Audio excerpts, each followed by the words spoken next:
à cette journée internationale de la forêt, il est important que nous puissions mettre l'accent sur la sensibilisation et des mesures appropriées pour sauver les restes de nos forêts. Parce que sans forêt, il n'y a pas d'eau, sans forêt, il n'y a pas de produits forestiers non lignés.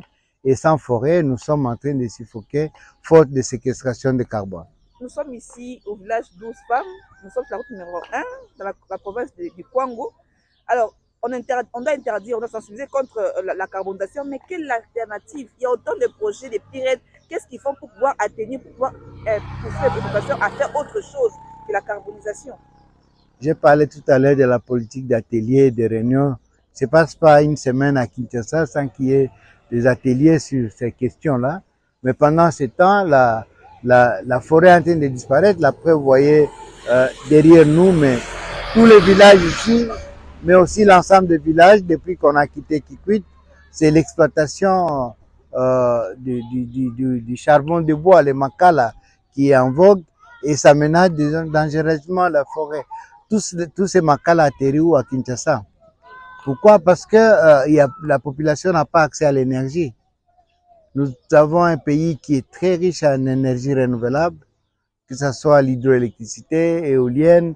Nous avons la possibilité de faire les hydroliennes avec tout ce qu'on a comme cours d'eau et la population n'a pas accès à l'énergie. Donc la SNEL a une part de responsabilité dans ce que nous sommes en train de dénoncer. Et une alternative pour ces communautés, il faut de trouver d'autres sources de survie.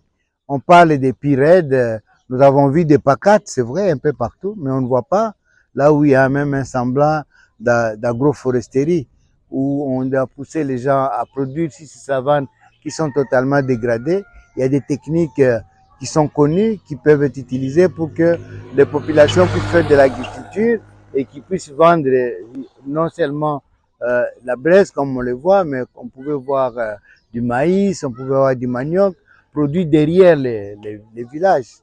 Donc il est important qu'on puisse renforcer toutes ces questions qui sont bien élaborées sur le plan théorique dans les nombreux discours, mais force est de constater que sur le terrain, à part les charbons de bois, il n'y a rien d'autre qui est vendu dans ces villages. Donc il est vraiment important, je le souligne, en ces journées mémorables internationales des forêts, que au-delà des discours, que nous puissions porter des actions pour préserver cette forêt et trouver des alternatives.